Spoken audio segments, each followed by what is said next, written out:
अस्सलाम वालेकुम नाज़रीन। प्रोग्राम लाइव लाइन सां करे तव्हांजो मेज़बान डॉक्टर वाहिद बश पाण हाज़िर आहिनि। नाज़रीन, तव्हां ख़बर अथनि प्रोग्राम में असां तव्हांखे मुख़्तलिफ़ बीमारियुनि जी ॼाण ॾींदा आहियूं। मुख़्तलिफ़ मेहमान डॉक्टर असां सां गॾु हूंदा आहिनि जेके उन बीमारी बाबति तव्हांखे मुकमल ॼाण ॾींदा आहिनि। अॼु जेका असां ॻाल्हि ॿोल कंदासीं उहा असांजी बॉडी जो तमामु अहम हिकिड़ो कंपोनेंट आहे जेको असांजे खाधे में शामिलु आहे। जेका जॾहिं असां बैलेंस डाइट जी ज़िक्र करियूं था त उन में हिकिड़ो चोथों कंपोनेंट आहे जंहिंखे असां विटामिन्स चवंदा आहियूं या हयातीन चवंदा आहिनि। त विटामिन्स जे घटिताई जे करे असांजे जिस्म ते कहिड़ा असर पवंदा आहिनि, कहिड़ियूं बीमारियूं थी सघनि थियूं। मुख़्तलिफ़ क़िस्मनि जूं विटामिन्स आहिनि, उन्हनि जी जॾहिं घटिताई थी वञे त मुख़्तलिफ़ क़िस्मनि जूं असांखे बीमारियूं थींदियूं आहिनि ऐं उन्हनि बीमारियुनि जो बारे में तव्हांखे ॼाणींदासीं त उहे पोइ थींदियूं छो आहिनि, उन्हनि जूं निशानियूं कहिड़ियूं आहिनि, उनजे बचाव जा कहिड़ा तरीक़ा आहिनि, उनजे इलाज जा कहिड़े तरीक़ा आहिनि ऐं जेकॾहिं कंहिं बि क़िस्म जी हिकिड़ी या ॿ या टे विटामिन्स घटी वञनि त असांखे कहिड़ियूं तकलीफ़ूं थी सघनि थियूं। त कोशिशि कंदासीं त मुकमल तव्हांखे ॼाण ॾियूं त विटामिन असांखे मिलंदियूं किथां, उहे असां खाई किथां सघूं था, हासिलु किथां करे सघूं था ऐं उनजी घटिताई जा सबब कहिड़ा आहिनि उहे बि ॿुधाईंदासीं, इलाज जा तरीक़ा बि ॿुधाईंदासीं। इन सिलसिले में अॼु मूंसां गॾु जेको महिमान आहे उहो आहे डॉक्टर मोहम्मद सुलेमान ओठो, जेके पाण पब्लिक हेल्थ फिज़िशियन आहिनि ऐं डॉक्टर साहिब खां पुछंदासीं त इहो विटामिन्स जो जेको घटिताई आहे उहा छो थींदी आहे, उनजे इलाज जा कहिड़ा तरीक़ा आहिनि, उन्हनि खां बची कीअं सघिजे थो ऐं उन जूं निशानियूं कहिड़ियूं आहिनि। जेकॾहिं का विटामिन जी घटिताई जेकी बीमारी थी उनजी निशानी कहिड़ी आहे उनजे बारे में बि तव्हांखे ॼाण ॾींदासीं। तव्हां बि फ़ोन करे डॉक्टर साहिब खां को बि सुवाल पुछी सघो था, पर जॾहिं तव्हां फ़ोन करियो त महिरबानी करे पंहिंजी टीवी जो आवाज़ु घटि रखो त जीअं तव्हांजो आवाज़ु असां ताईं आराम सां पहुची सघे, असां तव्हांखे उनजो जवाबु ॾियूं। डॉक्टर साहिबु हिकिड़ो कॉलर त असां तां ऑलरेडी मौजूदु आहे, पर मां तव्हां खां इहो सुवालु पुछां त विटामिन जी घटिताई छा आहे, थोरो जल्दी से ॿुधायो त पोइ वरी उन ॾे वाइटामिन जी घटिताई जेका आहे जीअं तव्हां चयो त इहे असांजे खाधो खुराक जो हिकिड़ो अहम तरीन जुज़ आहे ऐं उहो आमतौर सां असांजी खुराक में मौजूदु बि आहे, पर उहो कंहिं बि वजह सां जीअं घटिजण थो शुरू थिए उन मां को हिकिड़ो जंहिंजी लेवल सफ़ा घटि थी वञे त उन जा वरी पोइ मुख़्तलिफ़ जिस्म ते मुख़्तलिफ़ आज़ा ते मुख़्तलिफ़ कमनि ते उन जा असरात नज़र अचणु लॻी। अच्छा, विटामिन्स घटी सघनि थियूं? बिल्कुलु घटिजनि थियूं। अच्छा, उनजो सबबु छा आहे? बीमारी थी सघे थी? वधण जा बि कुझु मसाइल थींदा आहिनि, पर उहे घटि आहिनि, घटिजण जा घणा आहिनि। घटिजण जा घणा? अच्छा, जेकॾहिं घटी वञनि त पोइ मुख़्तलिफ़ क़िस्म जूं बीमारियूं? जी बिल्कुलु, बीमारियुनि खे शुरू करण में बि उन्हनि जो रोल हूंदो आहे, बीमारियुनि जे प्रोग्रेस में बि उनजो रोल आहे ऐं उनजी ख़तमु थियण में बि उन्हनि जो रोल आहे। शायदि हिकिड़ो कॉलर आहे उनखे बि शामिलु कयूं। हेलो, अस्सलाम वालेकुम। वालेकुम अस्सलाम, मंजूर अली, प्यारो अब्बासी, जनाब शायरो साहब, हज़ारों खान मिजाज अब्बासी, सलाम टिका को डॉक्टर वाले बचपाल साहब खुश आहियो साईं? वरी महिरबानियूं मंजूर साहब, तव्हां असांखे फ़ोन कई। डॉक्टर सलमान ओठो असां सां गॾु आहे। असां अॼु विटामिन्स जी खोट या उनजी बीमारियुनि बाबति ॻाल्हाए रहिया आहियूं। तव्हांजो को सुवालु आहे मंजूर साहब? हा त डॉक्टर साहब अस्सलाम वालेकुम साईं। वरी महिरबानियूं, वालेकुम अस्सलाम। सर सवाल इहो आहे त असांजे हिन मुल्क में सिंध में या पाकिस्तान में या दुनिया जे ग़रीब ममालिक में जेको आहे सो जिते खाद्य खुराक जी घटिताई थी थिए पई ऐं उते पोइ उन्हनि खाद्य खुराक जी घटिताई जे करे विटामिन्स सही इंसान ज़ात खे ॼमण खां वठी खुराक पताई नथी मिले कहिड़ी बि उमिरि में, त पोइ उन्हनि जे करे कहिड़ी बीमारी पैदा थियनि थियूं या उन्हनि जो ट्रीटमेंट छा आहे, उन्हनि खे बचाइण लाइ छा उपाय कहिड़ा वठणु घुरिजनि। मंज़ूर अली प्यारो अब्बासी, सलाम टिकापुर। वरी महिरबानी मंजूर, तव्हां असांखे फ़ोन कई, तव्हांजी वरी महिरबानी। उहो ई सुवालु आहे त विटामिन जी ॻाल्हि पई कईसीं त विटामिन घटंदी छो आहे? छा बीमारियुनि जे करे या मिलंदी न आहे असांखे? असल में हाणे हुनजा मुख़्तलिफ़ रीज़न थी सघनि था। हा, हाणे असां शुरू था कयूं, बेसिकली ॿिनि क़िस्मनि जा वाइटामिन्स आहिनि, हिकिड़ा वाटर सॉल्युबल आहिनि, हिकिड़ा फैट सॉल्युबल। बिल्कुलु सही आहे। त वाटर सॉल्युबल जो हिकिड़ो एडवांटेज इहो आहे त उहो बॉडी खे ईज़ीली अवेलेबल थी था वञनि ऐं उहे बॉडी में एब्जॉर्ब आसानी सां थी था वञनि। फैट सॉल्युबल आहिनि उहे जेको आहे डिफ़िकल्टी सां था थियनि, उन्हनि जी हिकिड़ा मख़सूस तरीक़ेकार आहिनि, उन्हनि तरीक़नि जे ज़रिए अगरि उहे असांखे मौजूदु थी मिलंदा त बॉडी में उहे एब्जॉर्ब थींदा। हाणे हिकिड़ी एग्ज़ाम्पल कहिड़ा आहिनि वाटर वारा, कहिड़ा आहिनि उहे अलॻि कयो, ऐं फैट सॉल्युबल कहिड़ा आहिनि? जेके वाटर सॉल्युबल आहिनि उहे DAKE मतिलबु इहे टे फैट सॉल्युबल आहिनि, बाक़ी जेके रेस्ट आहिनि उहे सभु वाटर सॉल्युबल आहिनि। अच्छा, DAKE इहे जेके फैट वारा आहिनि, बाक़ी जे विटामिन C आहे, B आहे, ॿियूं जेके आहिनि उहे वाटर सॉल्युबल आहिनि। ठीकु आहे, त इहे किथां मिलंदियूं असांखे, जेके फैट वारियूं किथां मिलंदियूं? हा ॾिसो न, जेके फैट रिलेटेड जेके असांजा सब्सटेंसिस आहिनि उहे ऐं उन में कुझु मख़सूस हाणे अलॻि अलॻि था खणी हलूं। जीअं विटामिन A खे खणो, हा वाइटामिन A खे खणो था। हाणे वाइटामिन A जो पंहिंजो हिकिड़ो मख़सूस क़िस्म जो रोल आहे जेको बॉडी जे वेरियस उन ॻाल्हि त फंक्शन्स खे इफेक्ट करे थो। सिमिलरली D आहे, वाइटामिन D जी बि एॾी अहमियत आहे जेका असांखे तमामु घणा असांजा जेके प्रोसेसिस आहिनि जिस्म जा थियण वारा कम, उन्हनि में अहमियत उन्हनि जी आहे। सही। ऐं हिकिड़ो जेको ख़ासि D जो नालो वठण जे पोयां रीज़न मूंखे हींअर चाहींदुसि त उनखे हाईलाइट कयूं त असांजो जेको मुल्क आहे उहो बेसिकली असां वटि सिज तक़रीबन 10 महीना तमामु वाफ़िर मिक़दार में सॼे मुल्क में मौजूदु हूंदो आहे। पर इहो ॾिठो पियो वञे त over the period of time जेके मरीज़ आहिनि उन्हनि में उहे साइन्स एंड सिम्टम्स तमामु घणा नज़र पिया अचनि त उन्हनि खे विटामिन डी जी डिफिशियंसी थिए थी पई। हालांकि सिॼु असांजे जिस्म खे लॻे थो त असांजी स्किन मां इहा कन्वर्ट थी बॉडी में एब्ज़ॉर्ब थींदी आहे, पर उनजो मतिलबु इहो आहे त सिॼु हुजण जे बावजूदु असां सिॼ खां हाणे एतिरो बचणु लॻा आहियूं जो असांजे बुत में उन शइ जी कमी तमामु तेज़ी सां वधी। न उहो त अचूं था त कमी छो पई थिए। हाणे जीअं विटामिन ए जी तव्हां ॻाल्हि कई त विटामिन ए असांखे किथां मिलंदी? विटामिन ए फूड में अवेलेबल आहे, फूड्स में डिफरेंट फूड्स आहिनि। खीर में आहे, खीर में आहे, तव्हांजो हुन में दही में आहे, खीर में आहे, मुख़्तलिफ़ फ्रूट में आहे, गजर में आहिनि ऐं कुझु वेजिटेबल्स में मौजूदु आहे। त उहो ऐं असांखे उनजी मिक़दार तमामु घणी बि न खपंदी आहे, थोरी खपे।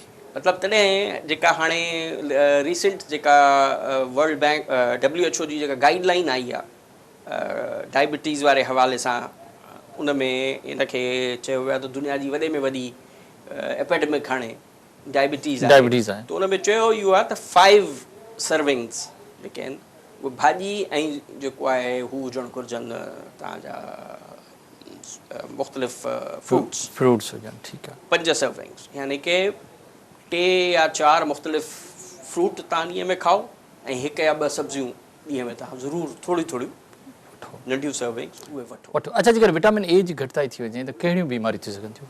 विटामिन ए जो त मेन रोल जेको आहे उहो रिलेटेड आहे आई नज़र सां।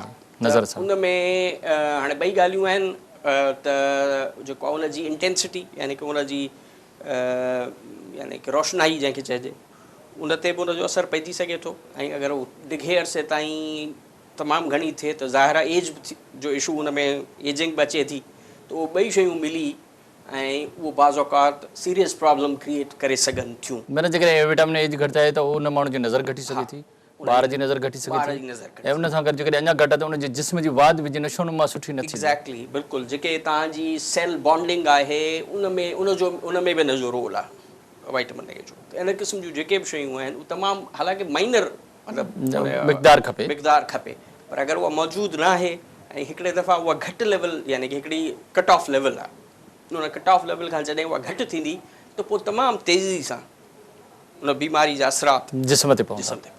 माना तव्हां ॾिसो न असांजे ॿारनि में या ॿियनि में या वॾनि माण्हुनि में नज़र जी घटिताई आहे काफ़ी हद ताईं, माण्हू चश्मो था पाइनि या मुख़्तलिफ़ क़िस्म जूं बि ब्लाइंडनेस अचे थी। माना विटामिन ए जी जेका कमी उहा वॾे पैमाने ते असांजे मुल्क में मौजूदु आहे ऐं उनखे ख़तमु थियणु घुरिजे। अच्छा, तव्हां विटामिन डी जो बि ज़िक्र कयो। विटामिन डी जी घटिताई जे करे जिस्म ते कहिड़ा असर पवंदा या उन जूं निशानियूं कीअं हूंदियूं, कीअं ख़बर पए त विटामिन डी जी घटिताई आहे? हाणे ॾाढियूं सिंपल क़िस्म जूं हिकिड़ियूं 5-7 शयूं आहिनि अगरि उहे तव्हांखे थियणु लॻनि थियूं। हाणे जीअं तव्हांखे थकु महसूसु थियणु, थकावट थियणु, जल्दी थकावट थियणु, जेको तव्हां ॾिसो था त नॉर्मली उहो माण्हू सम्झंदो इहो आहे त शायदि हाणे मूंखे उमिरि जो इफेक्ट पियो थिए या ॿी का ॻाल्हि आहे जंहिंजे करे मुंहिंजी जेका थकावट जल्दी थी वञे, नॉर्मल ॻाल्हि आहे। ॿियो इहो थींदो उन में त तव्हांखे बुत में सूरु, हर वक़्तु जिस्म में सूरु महसूसु थींदो ऐं ख़ासि तौर बग़ैर कंहिं सबब जे, ख़ासि तौर सां तव्हांजा जेके जॉइंट्स आहिनि, जेके बोन रिलेटेड मतिलबु जिते हॾी जो मतिलबु पार्ट आहे, उन हिसे में माण्हू चवंदा आहिनि त असांखे सॼो जिस्म टुटे थो पियो। सही आहे। उहा जेका फीलिंग आहे उहा माना सूर जी फीलिंग उहा तव्हांखे थियणु लॻे। अच्छा, इन खां अलावा उन खां अॻियां जेॾीमहिल इन जी इंटेंसिटी वधी वञे त पोइ तव्हांखे फ्रैक्चर्स थी सघनि था। अच्छा, हॾियूं कमज़ोर थींदियूं? हा, हॾियूं तव्हांजूं कमज़ोर थियूं थी वञनि, माइनर फ्रैक्चर्स, मेजर फ्रैक्चर्स। ऐं इहे एविडेंस थिया आहिनि जो हाणे 2 हफ़्ता पहिरीं हिन क़िस्म जी हिकिड़ो पेशेंट हो जंहिंखे फॉल थियो, मतिलबु धकु लॻो त किरण जे करे हॾी टुटी पई। उमिरि घटि हुई, उमिरि का एॾी वॾी कोन हुई, त ॾिठो वियो त उनजे पोयां जेको हिकिड़ो वॾो सबबु नज़र आयो उहो नज़र आयो त विटामिन डी तमामु घटि। अच्छा, कैल्शियम घटिजे त विटामिन डी घटंदी या विटामिन डी घटि हुजे त कैल्शियम घटंदी? एग्ज़ैक्टली, इहो हिकिड़ो पाण में हिननि जो चैनल मिले थो। हा, जेसि ताईं विटामिन डी न हूंदो त कैल्शियम जी जेका एब्ज़ॉर्प्शन आहे उहा न थींदी, उहा पूरी न थींदी। त कैल्शियम अवेलेबल बि हूंदो त तॾहिं बि पूरो न मिलंदो, मतिलबु जिस्म में पूरो न वेंदो। ठीकु आहे। त उन करे पोइ तव्हांजी मिनरलाइज़ेशन जेका आहे सा थी वेंदी आहे। ऐं हाणे अहिड़ा सुठा टेस्ट अची विया आहिनि जेके डेक्सा स्कैन असां चवंदा आहियूं, जेके तव्हांजी बोन जी सॼी मिनरलाइज़ेशन करे जी तव्हांखे स्कैनिंग करे ॿुधाए सघनि था त हिन में कहिड़ा मिनरल मौजूदु आहिनि कहिड़ा न आहिनि कहिड़ा डेंसिटी घटि आहे ऐं इहो वरी मसइलो ख़वातीन में तमामु घणो हूंदो आहे सही आहे छा त उन्हनि में फिजियोलॉजिकली ॿिया अहिड़ा प्रोसेसिस न मुंहिंजो मतिलबु आहे त जेकॾहिं कैल्शियम घटि आहे त विटामिन डी घटि हूंदी या विटामिन डी घटि आहे त कैल्शियम घटि विटामिन डी घटि थींदो त कैल्शियम घटि कैल्शियम ते इफेक्ट वधीक पवंदो पर हाणे अगरि तव्हां कैल्शियम ई घटि था वठो उनजा त पंहिंजा असरात पंहिंजी जाइ ते थींदा पर अगरि ॿई मतिलबु हिकिड़े ई वक़्त में मौजूदु आहे त विटामिन डी बि घटि आहे तव्हां कैल्शियम बि घटि था वठो त जेको रेस्ट आहे उहा बि एब्जॉर्प्शन घटिजी वेंदी त उनजो इम्पैक्ट जेको आहे या उनजा असरात जेके आहिनि से वधीक तेज़ी सां था अच्छा विटामिन डी किथां किथां मिलंदी आहे जीअं तव्हां ज़िक्र कयो हिकु त असांखे रोशनी सां मिलंदी ॿियो किथां मिलंदी आहे हा जीअं मूं चयो त फैट सॉल्युबल आहे तंहिंजे करे डिफिकल्ट टू गेट इट आहे ठीकु आहे उनजो पोइ ॿियो फॉर्मेट जेको आहे उहो इहो थो अची वञे त हाणे गोरियूं मौजूदु आहिनि अच्छा गोरियूं इंजेक्शन जे सूरत मौजूदु आहे जी उहे मौजूदु आहिनि प्लस इंजेक्शन आहिनि हा ऐं उहे इन क़िस्म जा आहिनि त उहो साॻियो ई इंजेक्शन तव्हां पी बि सघो था ऐं लॻाए बि लॻाए बि सघो था ठीकु आहे न सिज जी रोशनी कहिड़ी हाणे ॾिसो न हाणे हिन में ॿ शयूं आहिनि हिकिड़ी त तमामु सुबुह वारी चवंदा आहिनि त जेका सुबुह सवेर 7-8 बजे रोशनी या वरी शाम वारी रोशनी न 8 खां 9 बस सुबुह वारी उहा ऐं हा शाम वारी पर जेका जेॾीमहिल सिज पंहिंजी उन घणी उन में न अचे हल्को हुजे जेको तव्हां बर्दाश्त करे सिर्फ़ु रोशनी हुजे तपश न हुजे छो त तपश में त तव्हांखे अञा उहो नुक़सान ॾींदो ऐं उन में वरी ख़ुसूसी जेका ॻाल्हि इहा आहे त उहो तव्हांजी बॉडी एक्सपोज हुजे हा ज़ाहिर आहे रोशनी डायरेक्ट बॉडी खे लॻे त उन में जेको तव्हांजो D3 थो हुजे स्किन में उहो कन्वर्ट थी ऐं उहो एब्जॉर्ब मौजूदु आहे हर कंहिं वटि हूंदो आहे हा ठीकु आहे असांजी स्किन्स में मौजूदु आहे लेकिन उहो एब्जॉर्ब नथो थिए कन्वर्जन उन क़िस्म में नथो वञे जो एब्जॉर्ब थिए एब्जॉर्ब थींदो त उहो वरी हेल्प कंदो हा इहो हिकिड़ो ॿियो कॉलर आहे उनखे बि शामिल कयूं हेलो अस्सलाम वालेकुम वालेकुम सलाम साईं मां गुडू खां ॻाल्हायां थो नालो ॿुधायो बाबा साईं मंज़ूर अहमद ॻाल्हायां थो गुडू खां वॾी महिरबानी छा पुछंदो डॉक्टर साहब खां डॉक्टर साहब खां पुछा कंदुमि त मूंखे जेको आहे न पंहिंजो 12 साल थिया न बुख लॻे थी न उन लॻे थी इहे पंहिंजी बिना उन बुख जी प्यास जी जेको आहे न पाणी बि पींदो आहे मानी बि खाईंदो आहे हाज़मो सही न आहे ईअं सम्झ हाज़मो सही न आहे उहो टेस्ट वग़ैरह कयूं टेस्टां बि सही आहियूं उहे दवा ख़ात्मो करायूं डॉक्टरनि खे मादे वारनि खे कराची हेॾे होॾे ॾेखारियो आहे उन्हनि डॉक्टरनि छा चयो उन्हनि का दवा ॾिनी तव्हांखे रोज़ो बि रखंदो आहे तॾहिं बि उन न लॻंदी आहे न बुख लॻंदी दवाऊं ॾींदा आहिनि पोइ उन सां को फ़ाइदो थींदो आहे तव्हांखे छा दवा जेका तव्हां डॉक्टरनि खां वरिती उन मां को फ़ाइदो थियो आहे तव्हांखे न कंहिं मां बि फ़ाइदो न थींदो आहे का कहिड़ी बि बुख रजे का मिसाल का ॿी का टेबलेट वग़ैरह जेकी बि ॾींदा आहिनि उन मां का बि फ़ाइदो न बसि 12-13 साल थियनि न बुख जो अहसासु आहे न उन जो अहसासु निंड सही थी अचे तव्हांखे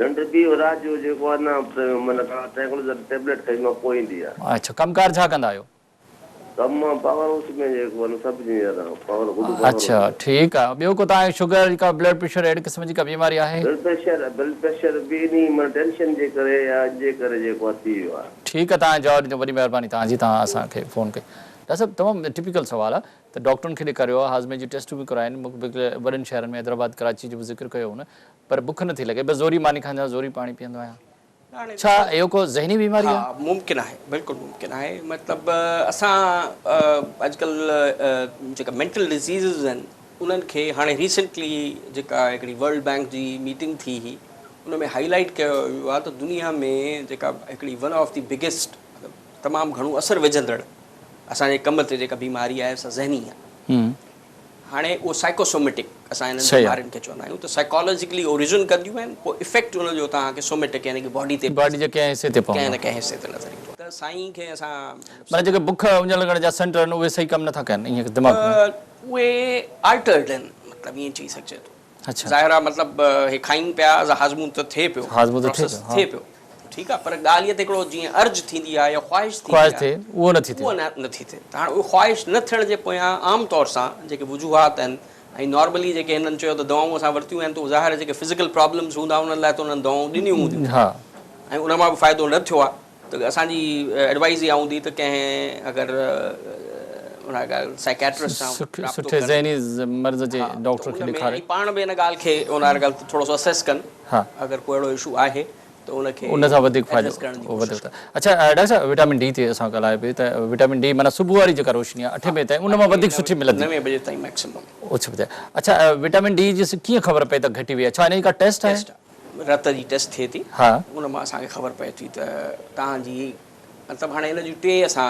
उहो कंदा आहियूं लेवल्स। अच्छा कहिड़ियूं? हिकिड़ी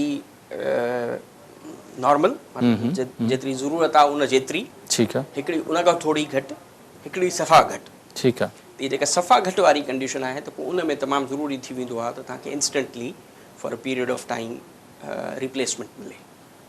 ऐं पोइ वरी सेकेंड पार्ट उनजो इहो हूंदो आहे त उनखे मेंटेन रखण लाइ तव्हां का न का एडिशनल सपोर्ट यानी कि दवा जी मतिलबु जेके तव्हां जेके विटामिन डी जी जेका ड्रग्स मौजूदु आहे उहा इस्तेमालु करण सां विटामिन डी जी खोट ख़तमु थी सघे थी ऐं इंसान मरीज़ बहितर थी सघे थो। हिकिड़ो कॉलर आहे असां सां गॾु उनखे बि शामिलु कयूं था। हेलो अस्सलाम वालेकुम।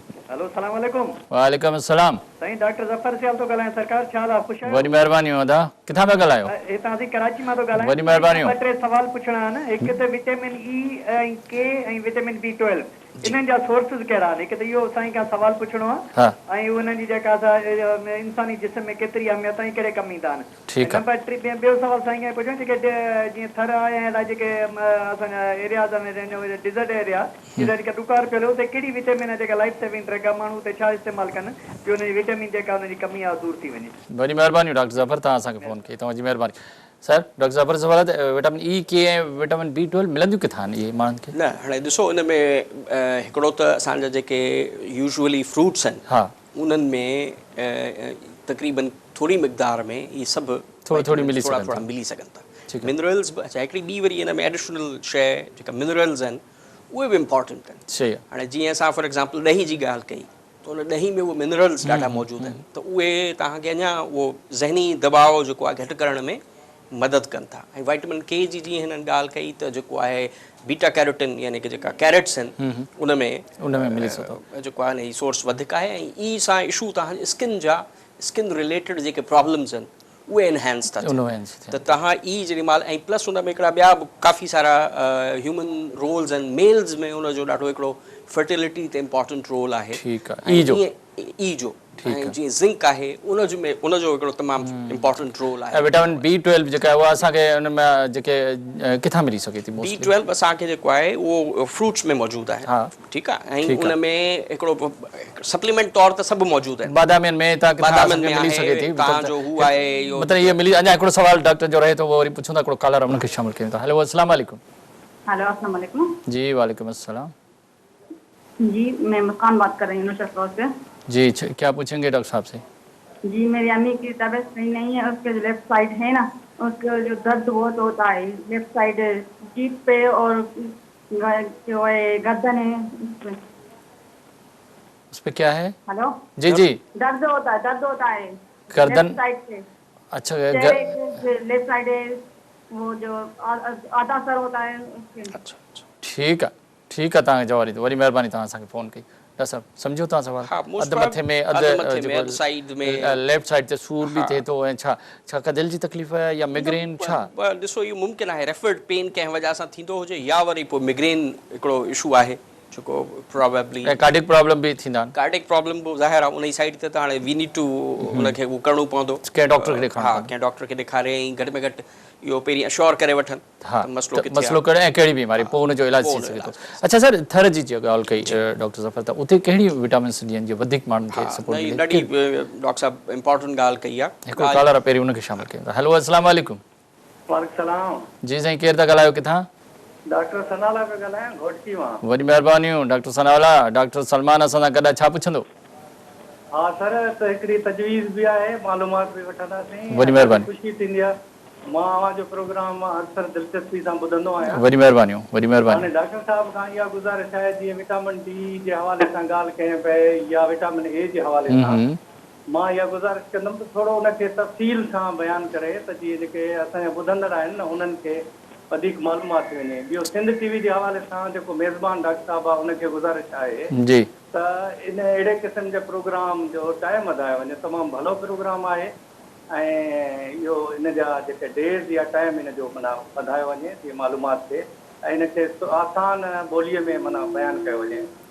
न डॉक्टर साहब वॾी महिरबानी तव्हां असांखे फ़ोन कयो असां डॉक्टर सुलेमान खे चऊं था तव्हां ज़रूरु बिल्कुलु आसान ॿोली में आसान ज़बान में सुहिणी सिंधी में कोशिशि कंदा आहियूं तव्हां ताईं पैगाम पहुचे हेल्थ जो सिहत जो SN TV हमेशह सदाईं तव्हांखे सुठा प्रोग्राम ॾिना सिहत जे हवाले सां तमामु वॾो कमु बि कयो अथसि ऐं सुठा प्रोफेसर डॉक्टर हिते ईंदा आहिनि उहे तव्हांखे गाइड कंदा आहिनि कोशिशि बि कंदा आहियूं पर कॾहिं कॾहिं कमियूं पेशियूं बि रहिजी वेंदियूं आहिनि ऐं टाइम वधाइण जे लाइ बि कोशिशि कंदासीं त वधि में वधि तव्हांखे मालूमात ॾियूं वधीक टाइम हुजे ऐं डॉक्टर साहब तव्हांजी महिरबानी तव्हांखे जवाब ॾिठो वॾी महिरबानी तव्हांजी जी सर डॉक्टर साहब जो हुयो त तव्हां तफ़सील न ॿुधायो विटामिन A ऐं D जे बारे में पर उन ते अचूं था त सवालु इहो त थर में कहिड़ियुनि विटामिन जी घटिताई आहे उनखे कीअं बहितर कयो वञे त उते जे माण्हुनि खे अञा सिहतमंद कयो वञे बिल्कुलु उते विटामिन D A जो बि ज़िक्र करे सघो था बिल्कुलु आहे इहे ई आहिनि मतिलबु ॻाल्हि इहा आहे त साईं चयो न त कहिड़ो हिकिड़ो सोर्स थी सघे थो त असांजो इहो ई चवणु आहे त बाबा जेके मिनिमम न्यूट्रिएंट्स आहिनि जेके एसेंशियल न्यूट्रिएंट्स आहिनि ऐं वाइटामिन्स आर एसेंशियल न्यूट्रिएंट्स सही त इवन ॿारनि में जीअं ॾिसो तव्हां त डायरिया में ज़िंक जो रोल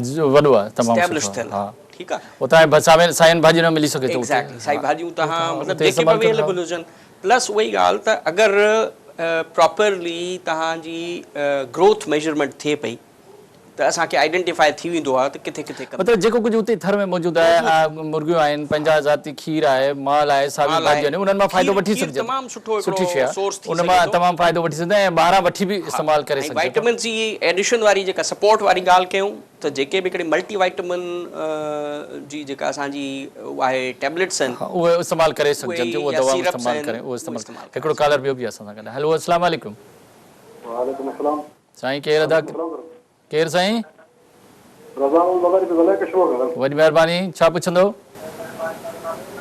डॉक्टर साहब असांखे 3 साल खां असांखे मूंखे शुगर आहे जी बारे में दवा शुगर जे बारे में तव्हांखे ॼाण ॾियूं जी जी जी हा ठीकु आहे तव्हांखे जवाबु ॾींदो सर शुगर जा माण्हू छा कनि तो टाइम बि ख़तमु थियो साईं ॿ ॻाल्हियूं हिकिड़ो त पंहिंजो खाधो खुराक जो ख़्यालु कनि ठीकु आहे वॉक कनि हा ठीकु आहे ॿ टियों इहो आहे त उहोई खाधो यको न खाइनि ठीकु आहे मतिलबु पार्ट्स में या घटि घटि करे खाइनि त उन में कंट्रोल्ड रहे ॿियो दवाऊं डॉक्टर जे हिदायत मुताबिक़ शुगर कंट्रोल जेतिरी ज़रूरत आहे अगरि उहा कंट्रोल रहंदी त इवन जेके शुगर जा मरीज़ आहिनि उहे नॉर्मल मरीज़नि खां वधीक बहितर सुठी ज़िंदगी गुज़ारे सघनि था अच्छा सर जीअं डॉक्टर साहब सवाल कयो त अञा वधीक ॼाण ॾियणु घुरिजे त विटामिन B जो D जे लाइ कुझु तफ़सील ॿुधायो टाइम बि ई असल में हींअर अहम बि थी वियो आहे ॾाढो असल में उन जी वजह इहा आहे त असां पंहिंजे घरनि में वक़्तु घणो गुज़ारणु लॻा आहियूं सुबुह वारी रोशनी ते वञूं कोन उथूं कोन था निकिरूं कोन था सही आहे पोइ गाॾी में वेही था रहूं ऑफिसुनि में हलिया था वञूं बस में था हुजूं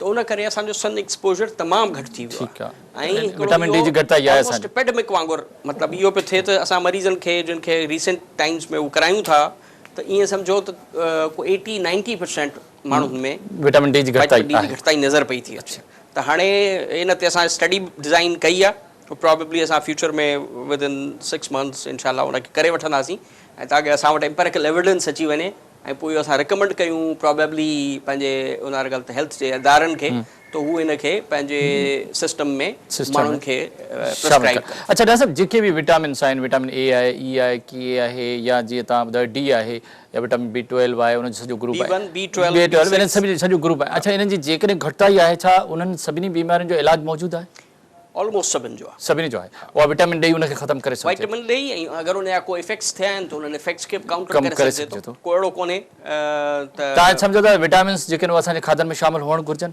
बिल्कुलु हुजणु घुरिजे असांजो असल में जेको पचाइण जो तरीक़ेकार आहे उनखे बहितर करणो हा छा त असां उनखे तमामु घणो भुञी था छॾियूं ज़ाइके जे करे वरी पोइ उन में मसाला मतिलबु विटामिन बि असांजे खाधे जो हिसो हुजनि जीअं विटामिन जे घटिताई जे करे जेके बीमारियूं सलाद खाइण सलाद करण सां फ़ाइदो थी सघे अच्छा दादा पैगाम छा हूंदो पैगाम इहो ई आहे त पंहिंजी ज़िंदगी खे बैलेंस्ड गुज़ारियो सही आहे 8 कलाक हिकिड़ो रूल ऑफ 8 असां चवंदा आहियूं त 8 कलाक कमु कयो 8 कलाक आराम कयो ऐं 8 कलाक निंड कयो सही अगरि असां बैलेंस्ड ज़िंदगी ॾांहुं ऐं बैलेंस खाधे ॾांहुं वेंदासीं जंहिंमें पोइ मज़हब बि अची थो वञे नमाज़ पढ़णु तमामु सुठी हिकिड़ी मतिलबु उहो आहे जेका हेल्थ जे लाइ सुबुह जो जल्दी उथणु वॉक करणु ऐं इन क़िस्म जा कम ऐं शयुनि खे सुठे नमूने प्लान तरीक़े सां करण में ज़िंदगी बहितर थियण जा चांस। वरी महिरबानी डॉक्टर सुलेमान उठो तव्हां असां वटि आया तव्हांजी महिरबानी।